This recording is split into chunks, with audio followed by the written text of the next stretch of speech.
Rumah itu adalah rumah keluarga yang dulu terkutuk. Banyak yang bilang, di sana ada perjanjian gelap. Ayah suamimu, dia bukan orang biasa. Kalau aku jadi kamu, Neng, aku tidak akan tinggal lama di sana. Dengan ngeri, Puspa menyaksikan sosok itu berubah menjadi pria yang sangat ia kenal, Damar.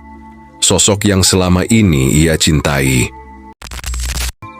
Tulisan itu samar, tetapi Puspa bisa menangkap satu kata, pergi. Kerumunan yang semakin membesar. Begitu ia tiba di tempat, pandangannya langsung tertuju pada seekor babi yang tergeletak di tengah jalan. Tubuhnya tampak gemetar. Dengan ngeri, Puspa menyaksikan sosok itu berubah menjadi pria yang sangat ia kenal, Damar. Sosok yang selama ini ia cintai.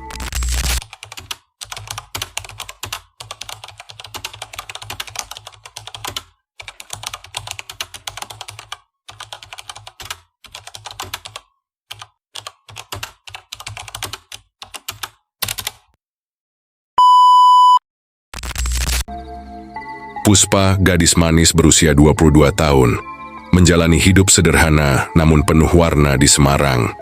Kehidupannya sebagai anak tunggal dalam keluarga sederhana membuat Puspa selalu dikelilingi oleh cinta dan perhatian. Ayahnya seorang pedagang kain di pasar tradisional, sementara ibunya seorang penjahit rumahan yang telaten. Puspa tak pernah meminta lebih, hingga takdir mempertemukannya dengan sosok Damar, pria misterius yang membuat dunia Puspa jungkir balik. Pertemuan itu terjadi di sebuah festival seni di alun-alun kota. Damar, seorang pria berusia awal 30-an, tampak berbeda dari kebanyakan orang di sekitar. Penampilannya sederhana, namun caranya bicara dan sorot matanya memancarkan aura karismatik yang memikat. Dengan gaya bicara yang tenang dan penuh percaya diri, Damar memperkenalkan dirinya sebagai seorang pengusaha asal Jakarta yang sedang mencari inspirasi di Semarang. Awalnya, Puspa ragu untuk berbicara dengannya. Ada sesuatu dalam diri Damar yang terasa ganjil, namun pesonanya terlalu sulit untuk diabaikan. Mereka mulai berbincang, dan Damar dengan mudah membuat Puspa merasa nyaman. Ia berbicara tentang mimpi-mimpinya, tentang kehidupan glamor di ibu kota, dan bagaimana ia percaya bahwa takdir selalu membawa orang-orang yang tepat ke dalam hidup kita. Puspa, yang tak pernah berani bermimpi besar, mulai terbuai oleh kata-kata Damar. Hari-hari berlalu, dan hubungan mereka semakin dekat.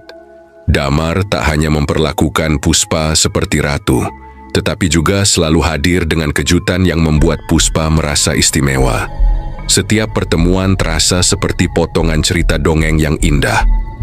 Namun di balik semua itu ada sesuatu yang tak bisa dijelaskan oleh Puspa. Damar terlalu sempurna, terlalu cepat menjadi bagian penting dalam hidupnya. Ketika akhirnya Puspa memperkenalkan Damar kepada keluarganya, penolakan langsung terasa. Ayahnya menganggap Damar hanya pria penuh omong kosong yang ingin memanfaatkan Puspa. Ibunya, meski lebih tenang, memiliki firasat buruk tentang pria itu. Tapi yang paling keras menentang adalah nenek Puspa.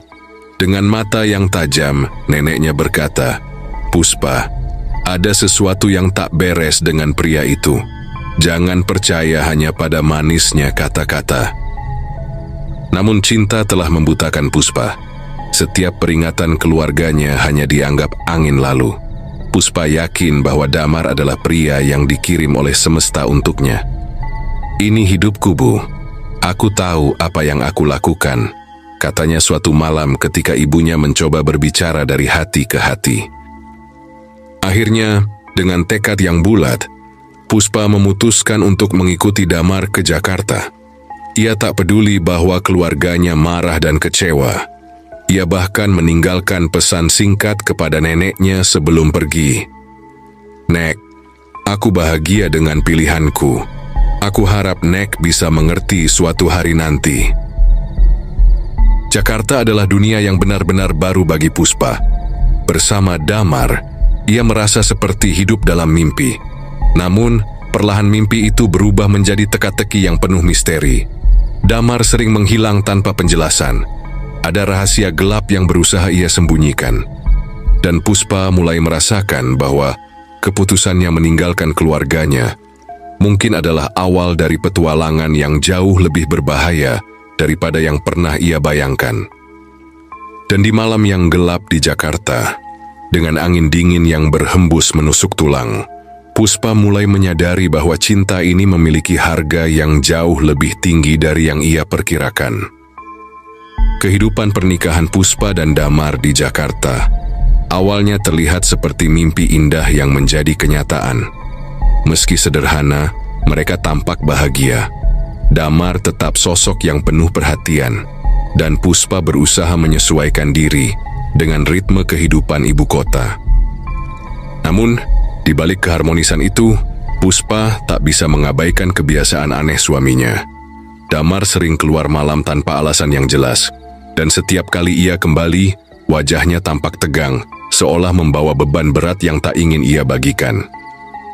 "Kita harus ke Garut secepatnya," kata Damar dengan suara serak. Tanpa banyak persiapan, mereka berangkat menggunakan mobil sewaan. Perjalanan menuju Garut terasa panjang dan sunyi. Damar lebih banyak diam, tenggelam dalam pikirannya sendiri. Setiap kali Puspa mencoba menghibur atau mengajaknya bicara, Damar hanya mengangguk atau menggumamkan jawaban singkat. Setibanya di Garut, suasana desa yang tenang menyambut mereka. Namun, ada sesuatu yang terasa ganjil. Rumah keluarga Damar terletak di ujung desa, jauh dari keramaian, dikelilingi oleh pepohonan lebat. Rumah itu besar, tetapi tampak kusam dan tak terawat, seolah telah lama ditinggalkan. Ketika mereka memasuki halaman rumah, Puspa merasakan hawa dingin yang membuat bulu kuduknya meremang. Ia mengira akan melihat banyak orang berkumpul untuk melayat, tetapi pemandangan yang ada justru kebalikannya. Rumah duka itu sunyi senyap. Tak ada tetangga, tak ada sanak saudara yang datang berbela sungkawa. "Kenapa sepi sekali, Mas? Bukankah biasanya kalau ada orang meninggal, banyak yang datang?" tanya Puspa dengan suara bergetar. Damar tak langsung menjawab. Ia hanya menatap rumah tua itu dengan pandangan kosong sebelum akhirnya berkata, "Mungkin mereka takut." "Takut? Takut pada apa?" desak Puspa. Damar tak menjawab. Ia berjalan masuk ke dalam rumah, meninggalkan Puspa yang berdiri kebingungan di depan pintu. Puspa mencoba menghilangkan kegelisahannya dengan mengikuti Damar. Saat masuk ke dalam, bau anyir yang samar-samar menyengat hidungnya. Rumah itu gelap, hanya diterangi oleh beberapa lilin yang diletakkan di sudut-sudut ruangan. Di ruang tengah terletak sebuah peti mati sederhana. Di atasnya terdapat seikat bunga melati yang layu. Puspa menatap peti itu dengan hati yang berat. Tak ada foto almarhum, tak ada doa bersama, hanya kesunyian yang terasa mencekam. "Di mana ibu dan keluarga yang lain?" tanya Puspa, mencoba memecah keheningan. "Mereka sudah lama pergi," jawab Damar singkat. Tatapannya masih terpaku pada peti mati itu. "Aku satu-satunya yang tersisa." Puspa terkejut. Ia ingin bertanya lebih jauh, tetapi raut wajah Damar membuatnya menahan diri. Malam itu, setelah pemakaman yang hanya dihadiri mereka berdua, Puspa tak bisa memejamkan mata. Ada begitu banyak pertanyaan di kepalanya. Mengapa keluarga Damar begitu terisolasi? Mengapa tak ada seorang pun yang datang membantu? Dan yang paling membuatnya gelisah, siapa sebenarnya Damar? Suara langkah kaki yang samar di luar kamar membuat Puspa terlonjak. Ia mendekati jendela dan mengintip keluar. Di bawah sinar rembulan, ia melihat sesosok bayangan bergerak cepat menuju hutan di belakang rumah. Puspa mengernyit, mencoba memastikan apa yang baru saja dilihatnya. Bayangan itu menghilang di balik pepohonan, meninggalkan pertanyaan baru yang tak terjawab. Keesokan harinya, Puspa memberanikan diri bertanya pada seorang penduduk desa yang kebetulan melintas di depan rumah. Namun, wajah penduduk itu langsung berubah pucat begitu mendengar nama Damar. "Lebih baik kamu tidak bertanya, Neng," ucapnya dengan suara pelan nyaris berbisik. "Keluarga suamimu, Ada rahasia yang sebaiknya tidak kau ketahui. Puspa merasa dadanya sesak. Ia mulai merasakan bahwa ada sesuatu yang sangat salah dengan keluarga suaminya. Namun, cinta dan rasa penasaran mendorongnya untuk tetap tinggal, meski firasat buruk terus menghantui pikirannya. Malam-malam berikutnya menjadi awal dari serangkaian kejadian aneh yang mengubah hidup Puspa selamanya. Setelah prosesi pemakaman ayah Damar yang sunyi dan terasa aneh, Puspa merasa lega saat akhirnya bisa pulang ke Jakarta. Namun, harapannya hancur ketika Damar, dengan nada tegas yang jarang ia gunakan, berkata, "Kita tinggal di sini untuk sementara. Aku harus merapikan semua urusan keluarga." Rumah besar peninggalan ayahnya kini menjadi tempat tinggal mereka. Puspa mencoba menerima keputusan itu, meski hatinya gelisah. Rumah itu terasa dingin, dengan dinding kusam yang penuh bercak lembab, jendela-jendela yang berderit setiap kali angin bertiup, dan lorong-lorong panjang yang gelap meski siang hari. Suara gemerisik daun dari pepohonan besar di sekitar rumah semakin menambah suasana seram, seakan ada sesuatu yang mengintai dari bayangan. Awalnya Puspa berusaha menyibukkan diri dengan membersihkan rumah. Ia mengelap perabotan tua yang berdebu, mengganti kain tirai yang lapuk, dan membuka jendela untuk membiarkan cahaya masuk. Namun, ada beberapa bagian rumah yang Damar larang untuk disentuh. "Jangan masuk ke ruang bawah tanah," katanya dengan nada datar. "Itu hanya gudang tua. Tidak ada apa-apa di sana." Larangan itu membuat Puspa penasaran. Namun, ia memilih menuruti Damar, setidaknya untuk sementara.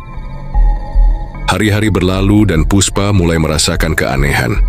Para tetangga, yang awalnya ia harapkan bisa menjadi teman bicara, justru menghindarinya.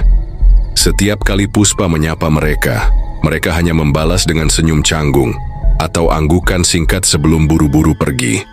Pernah suatu hari, ia melihat seorang ibu yang sedang menyapu halaman. Puspa mendekat untuk mengobrol, tetapi begitu ia menyebut bahwa dirinya tinggal di rumah besar itu, ibu itu langsung berhenti menyapu. "Maaf, Neng, saya harus masuk," kata ibu itu dengan nada gugup. Puspa merasa sakit hati, tapi juga semakin penasaran. Apa yang sebenarnya terjadi? Ketika ia menceritakan hal itu kepada Damar, suaminya hanya menjawab singkat, "Sudahlah, jangan dipikirkan. Mereka memang seperti itu." Namun Puspa tidak bisa begitu saja mengabaikan perasaan aneh yang terus menghantui. Suatu malam, ia memberanikan diri bertanya lagi pada Damar, "Mas, kenapa tetangga-tetangga kita seperti takut pada rumah ini? Apa yang sebenarnya terjadi?" Damar terdiam cukup lama sebelum menjawab. Mereka cuma terpengaruh cerita-cerita lama. Dulu, ayahku sering berurusan dengan mereka soal tanah dan warisan. Mungkin itu sebabnya. Penjelasan Damar tidak memuaskan Puspa, tapi ia memilih tidak memperpanjang perdebatan. Namun, semakin lama tinggal di rumah itu, semakin banyak hal aneh yang ia alami. Suatu malam ketika Damar sedang keluar dengan alasan mengurus bisnis, Puspa terbangun mendengar suara seperti langkah kaki di atas atap. Ia mencoba meyakinkan dirinya bahwa itu hanya suara angin atau mungkin seekor kucing liar. Namun, ketika suara itu terus berulang setiap malam, ia mulai merasa ada yang tidak wajar. Puncaknya terjadi ketika ia mendengar suara ketukan pelan di jendela kamarnya. Dengan tangan gemetar, Puspa memberanikan diri mengintip dari balik tirai. Tak ada siapa-siapa di luar sana, hanya bayangan pohon besar yang bergoyang tertiup angin. Tapi, ketika ia kembali ke tempat tidur, ia mendengar suara yang lebih jelas. Suara napas berat, seperti seseorang berdiri tepat di belakangnya. Puspa berbalik dengan cepat, namun tidak ada apa-apa. Jantungnya berdegup kencang. Ia mencoba menelepon Damar, tetapi suaminya tidak mengangkat. Malam itu, ia tidak bisa tidur sama sekali. Keesokan harinya, Puspa memutuskan untuk mencari tahu lebih jauh tentang rumah itu. Ia mendekati seorang tetua desa, seorang pria tua yang sering duduk di depan warung kecil dekat jalan masuk desa. Awalnya, pria itu tampak enggan bicara, Tetapi setelah Puspa mendesaknya, ia akhirnya berkata, "Rumah itu adalah rumah keluarga yang dulu terkutuk. Banyak yang bilang, di sana ada perjanjian gelap. Ayah suamimu, dia bukan orang biasa." Puspa merasa darahnya membeku. "Apa maksudnya? Perjanjian gelap apa?" tanyanya dengan suara bergetar. Pria tua itu menggeleng pelan. "Aku tidak tahu pasti, tapi banyak yang bilang keluarga itu bersekutu dengan sesuatu yang tidak suci. Kalau aku jadi kamu, Neng, aku tidak akan tinggal lama di sana." Puspa pulang dengan kepala penuh pertanyaan. Namun ia tahu bahwa Damar tidak akan memberinya jawaban. Malam itu ketika Damar akhirnya pulang, Puspa langsung mengonfrontasinya. "Mas, aku ingin tahu yang sebenarnya. Apa yang terjadi dengan rumah ini? Kenapa semua orang takut? Kenapa mereka bilang ayahmu terlibat dalam sesuatu yang gelap?" Damar menatapnya dengan sorot mata dingin yang belum pernah Puspa lihat sebelumnya. "Sudahlah Puspa, jangan tanya hal-hal yang tidak penting. Fokus saja pada hidup kita." Tapi Puspa tahu, apa yang terjadi di rumah itu lebih dari sekadar urusan biasa. Dan ia bertekad untuk menemukan kebenarannya, meskipun itu berarti mempertaruhkan segalanya. Hari-hari di rumah warisan semakin membuat Puspa gelisah. Bukan hanya karena suasana dingin yang tak pernah hilang, tetapi juga karena serangkaian kejadian ganjil yang mulai terjadi. Puspa, yang awalnya mencoba mengabaikan semua tanda-tanda itu, kini mulai merasa bahwa ada sesuatu yang salah, sesuatu yang lebih besar dari sekadar rumah tua yang sudah lama tak dihuni. Pagi itu, ketika sinar matahari baru saja menerobos celah-celah tirai, Puspa terbangun lebih awal dari biasanya. Ia berjalan menuju dapur untuk menyiapkan sarapan, namun langkahnya terhenti di ruang tengah. Di lantai, ia melihat tanah basah berceceran, seolah-olah seseorang baru saja membawa masuk lumpur dari luar. "Aneh," gumamnya sambil memunguti tanah itu dengan lap kain. Ia sempat berpikir itu mungkin ulah Damar, tetapi tidak masuk akal. Suaminya selalu pulang larut malam dan langsung tidur tanpa melewati ruang tengah. Ketika ia kembali ke dapur, keanehan lainnya menunggunya. Di meja makan, ada seikat bunga melati yang layu, tergeletak begitu saja. Padahal semalam ia yakin tidak ada bunga apapun di rumah itu. Puspa memandangi bunga itu dengan dahi berkerut. "Siapa yang meletakkannya di sini?" tanyanya pada diri sendiri. Bukan hanya itu, ketika ia membuka tempat sampah, ia menemukan sisa-sisa makanan yang aneh. Ceker ayam yang terlihat seperti baru saja dikunyah, cangkang telur, dan sesuatu yang mirip dengan potongan kain hitam kecil. Puspa merasa mual. Ia yakin tidak pernah memasak atau membuang hal-hal seperti itu ke dalam sampah. Namun keanehan paling menjengkelkan adalah masalah nasi yang ia masak setiap hari. Berapapun banyaknya nasi yang ia masak, nasi itu selalu cepat basi. Bahkan setelah ia membeli rice cooker baru, masalahnya tetap sama. Kadang, nasi yang baru matang sudah berbau asam hanya dalam hitungan jam. Puspa mencoba bertanya pada Damar, tetapi suaminya hanya menjawab dengan nada malas. "Mungkin itu karena kelembapan rumah ini. Rice cookermu juga mungkin tidak cocok untuk di sini." Namun, Puspa tidak puas dengan jawaban itu. Ia merasa ada sesuatu yang lebih dari sekadar kelembapan atau kerusakan alat. Keanehan semakin menjadi-jadi di malam hari. Suatu malam saat Damar belum pulang, Puspa mendengar suara gemerisik dari arah dapur. Suara itu terdengar seperti sesuatu yang sedang menyeret benda berat di lantai. Dengan langkah hati-hati, ia mendekati dapur sambil membawa tongkat kayu kecil sebagai perlindungan. Ketika ia membuka pintu dapur, dapur itu kosong, tidak ada siapa-siapa di sana.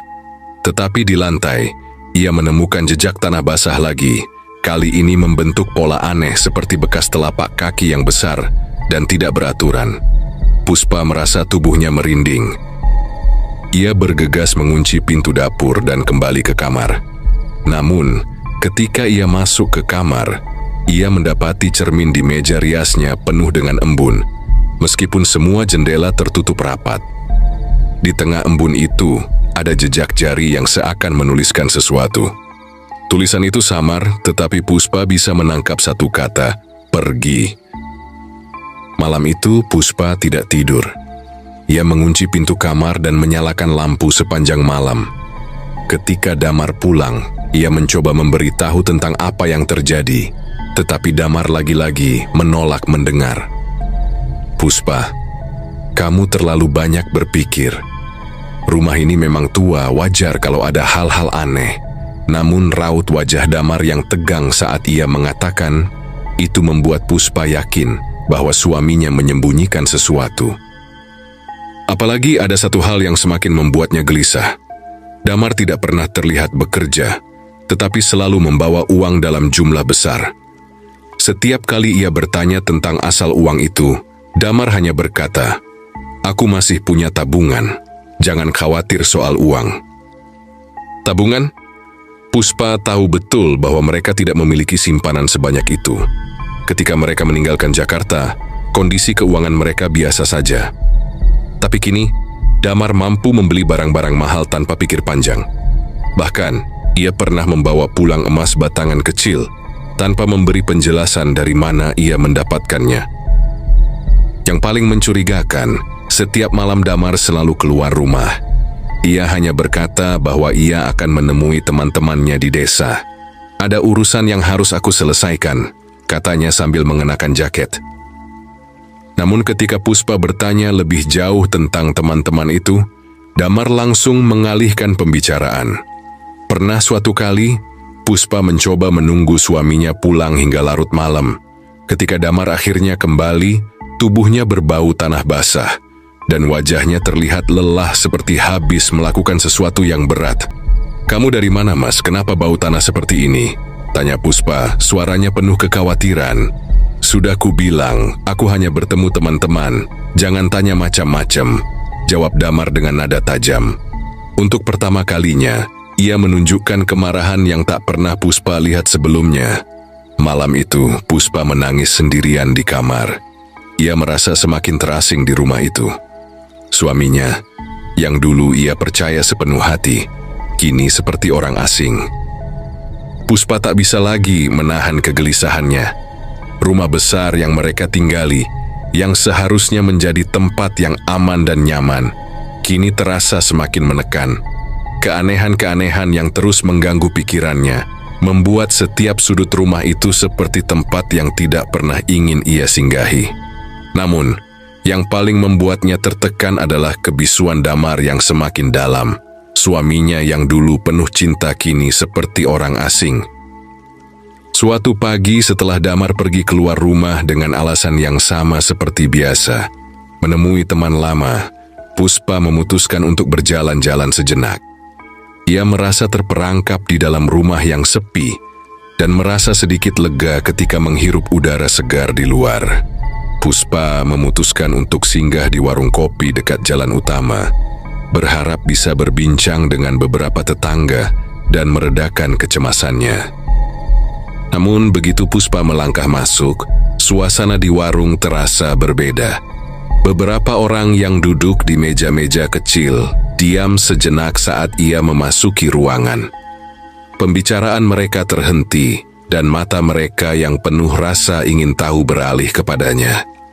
Puspa merasa ada yang aneh, tetapi ia mencoba untuk tidak menghiraukannya.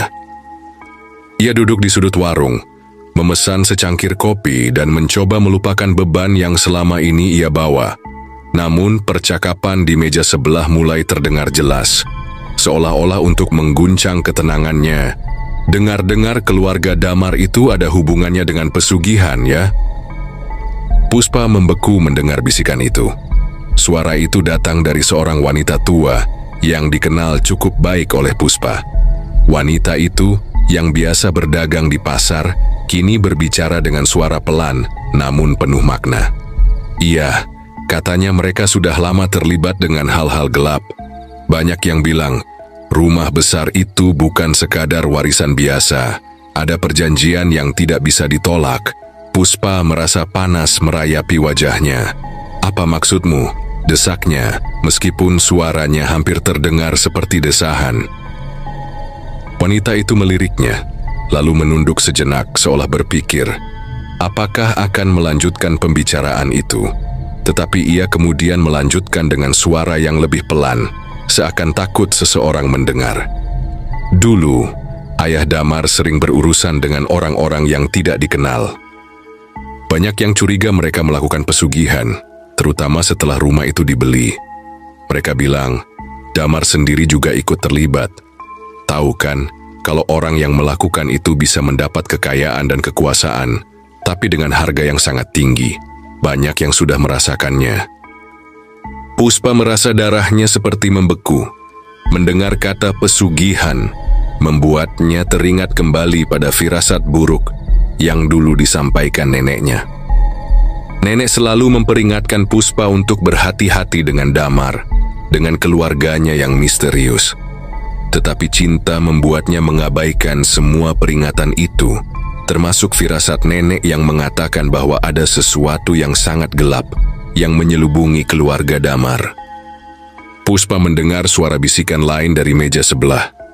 Seorang lelaki parubaya menambahkan, "Kalau kamu perhatikan, Damar itu nggak pernah terlihat bekerja, kan? Tapi uangnya selalu banyak. Sumbernya dari mana? Kita semua nggak tahu. Tapi, lihat saja, semakin lama semakin banyak orang yang merasa aneh dengan mereka." Kepala Puspa berputar. Ia merasa seolah-olah dunia di sekelilingnya sedang runtuh. Apa yang mereka katakan? Apakah semua ini benar? Setiap kata yang mereka ucapkan terasa seperti pisau yang menembus hatinya. Suaminya yang ia cintai ternyata terlibat dalam sesuatu yang begitu mengerikan. Sesuatu yang membuatnya merasa seperti terperangkap dalam mimpi buruk yang tidak bisa ia bangunkan. Puspa bangkit dari tempat duduknya dengan terburu-buru, tak bisa menahan amarah yang memuncak. "Apa kalian tahu apa yang kalian bicarakan?" teriaknya, suaranya penuh dengan ketegangan. "Damar bukan seperti yang kalian kira. Kalian tidak tahu apa-apa tentang kami." Namun suasana di warung tetap tenang. Beberapa orang yang tadinya ikut bergosip hanya menunduk, tidak ada yang berani membalas. Puspa merasa seperti diteror oleh kenyataan yang semakin tak terbantahkan. Ia tidak ingin percaya pada gosip ini, tetapi perasaan di dalam hatinya mulai berubah. Ada sesuatu yang benar-benar salah dengan keluarganya, dengan Damar. Ia berjalan keluar dari warung. Napasnya terengah-engah. Ia merasa seperti ada sesuatu yang mengikatnya dengan kekuatan yang tak bisa ia lawan.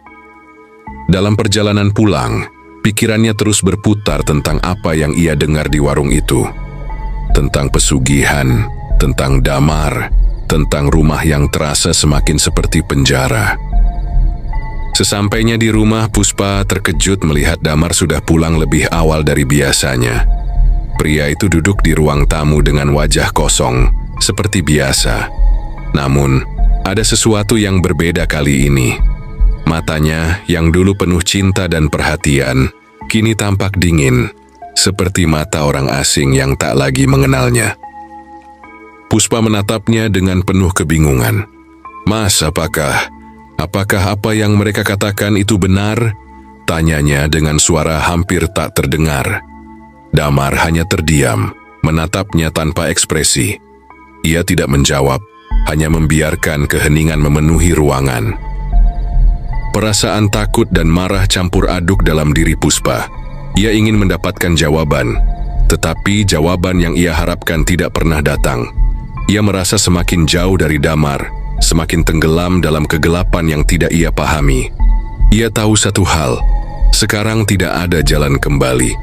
Kebenaran yang selama ini tersembunyi akhirnya muncul, dan Puspa harus memilih antara mempertahankan cintanya atau menghadapi kenyataan yang mungkin akan menghancurkan segalanya. Malam itu angin bertiup kencang, membawa kabut tipis yang menutupi jalan-jalan sempit di kampung. Heningnya malam yang biasanya menenangkan kini terganggu oleh suara gaduh yang terdengar dari luar rumah. suara teriakan, langkah kaki yang terburu-buru, dan suara rintihan memecah ketenangan desa yang sunyi. Puspa yang tengah terlelap terbangun, merasakan gelombang kecemasan yang mengalir melalui udara. "Kenapa ramai sekali?" Gumamnya, suara terkejut membangunkan tubuhnya yang lelah. Dengan langkah cepat, ia berjalan menuju jendela dan mengintip keluar. Di sana, di tengah jalan depan rumah, warga kampung berkumpul. Beberapa di antaranya tampak membawa alat penerangan, lampu dan obor, sementara yang lainnya berteriak dan menunjuk-nunjuk ke arah sesuatu yang tergeletak di tanah. "Puspa, ikut keluar, ada yang terjadi," teriak seorang tetangga yang mengenalnya. Puspa merasa gelisah, ada sesuatu yang tidak beres. Ia mengenakan jaket dan segera keluar dari rumah, menuju kerumunan yang semakin membesar. Begitu ia tiba di tempat, pandangannya langsung tertuju pada seekor babi yang tergeletak di tengah jalan. Tubuhnya tampak gemetar. Warga-warga kampung terlihat cemas, beberapa memegang tongkat dan alat lainnya, sementara yang lainnya berbisik-bisik, memperdebatkan apa yang sebenarnya terjadi. "Babi itu, dia yang sering mengganggu kampung kita. Tidak ada yang berani mendekat sebelumnya," ujar salah seorang warga dengan nada panik. Puspa berjalan mendekat, hati berdegup kencang. Ia merasa seolah-olah ada sesuatu yang aneh dengan babi itu. Matanya yang gelap, tubuhnya yang gemetar, semuanya terasa seperti petunjuk bahwa ini lebih dari sekadar hewan biasa. Ia merasa tidak enak, ada sesuatu yang menggigit di dalam dirinya. Seolah tubuhnya menandakan bahwa sesuatu yang mengerikan akan segera terungkap. Saat ia semakin dekat, Puspa melihat wajah babi itu dengan lebih jelas. Keringat dingin mulai merayap di tubuhnya. Ada sesuatu yang tidak wajar.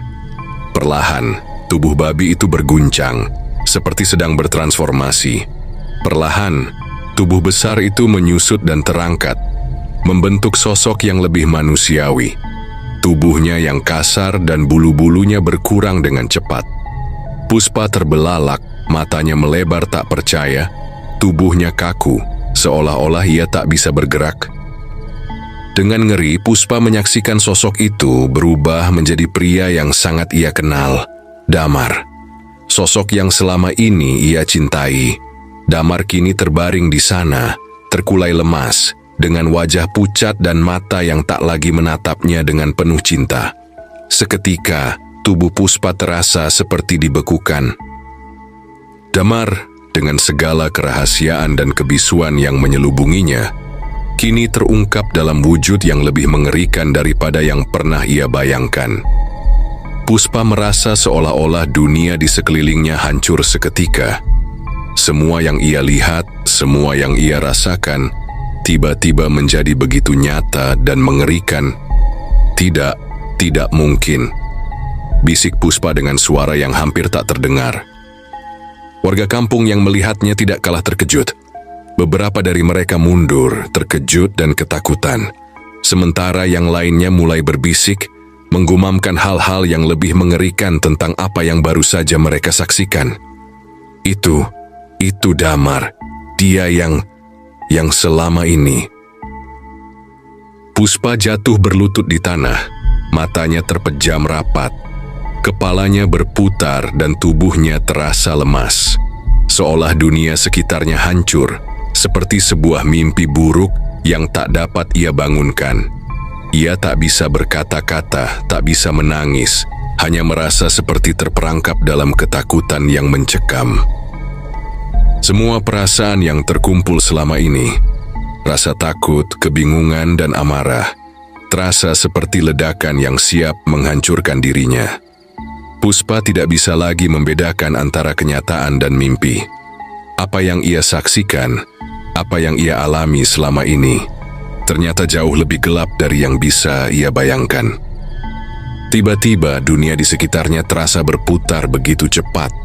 Semua yang terjadi, semua pertanyaan yang menghantuinya, akhirnya menemukan jawaban yang paling menakutkan.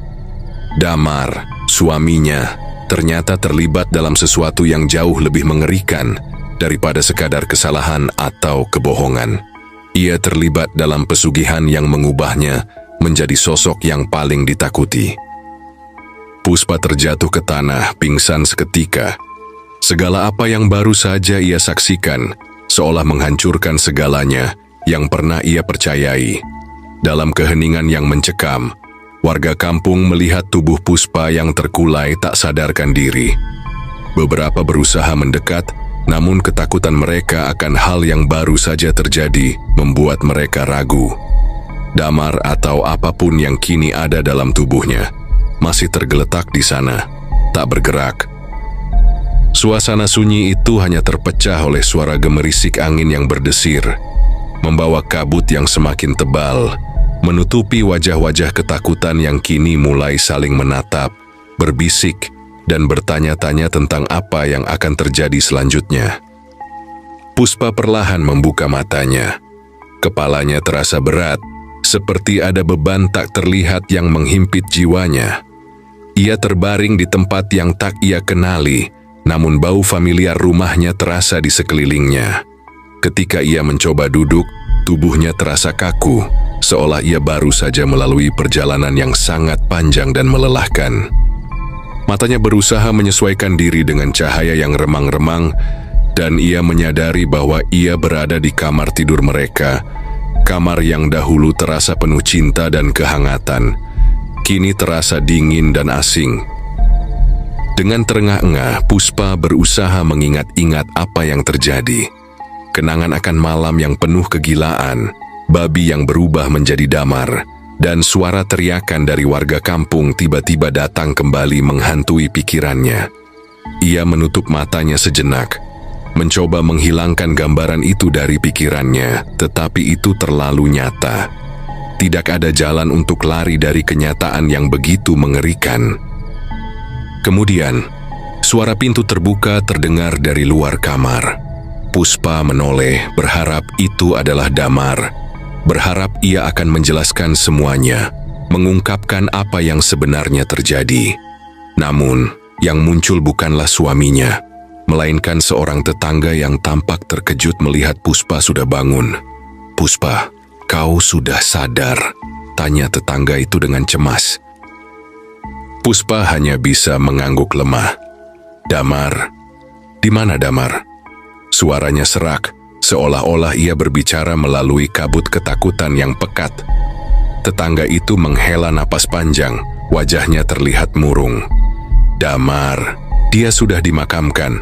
Setelah peristiwa malam itu, warga sudah menguburnya di pemakaman umum."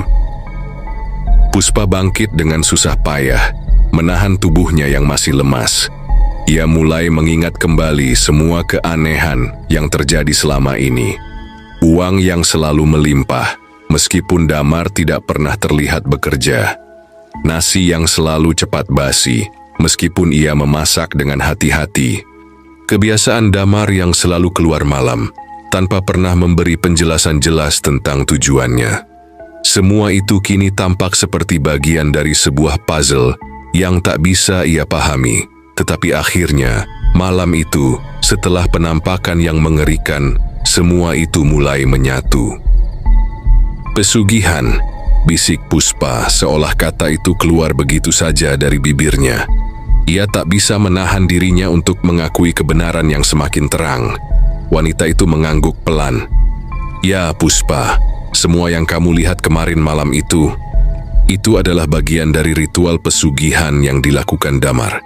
Keluarga Damar sudah lama terlibat dalam hal itu, dan mereka memanfaatkan pesugihan untuk mendapatkan kekayaan dan kekuasaan. Itu yang terjadi selama ini." Wanita itu menggigit bibir, tampak ragu untuk menjawab. Dia tidak bisa, Puspa. Pesugihan itu datang dengan harga yang sangat mahal. Damar sudah terikat dengan janji yang tidak bisa dia lepaskan. Semua yang dia lakukan, semua uang yang dia bawa, itu semua bagian dari ritual yang harus dia jalani. Setiap malam dia keluar, itu adalah waktu untuk bertemu dengan makhluk yang mengikatnya. Dan pada akhirnya, tubuhnya yang asli harus diserahkan. Puspa merasa dunia di sekelilingnya berputar. Apa yang ia dengar terasa seperti mimpi buruk yang tak berujung. Damar, suaminya, ternyata telah menjual jiwanya untuk memperoleh kekayaan. Ia telah terlibat dalam sesuatu yang jauh lebih gelap dan mengerikan daripada yang ia bayangkan. Setelah segala yang terjadi, setelah Damar yang kini hanya menjadi bayangan mengerikan dalam hidupnya, Puspa merasa seolah tidak ada lagi tempat bagi dirinya di Garut. Desa itu, yang semula dianggap sebagai rumah baru, kini terasa seperti penjara yang mengekang kebebasannya. Setiap sudutnya mengingatkan pada kebohongan, pada pengkhianatan, dan pada rahasia gelap yang terungkap dengan cara yang lebih kejam daripada yang pernah ia bayangkan.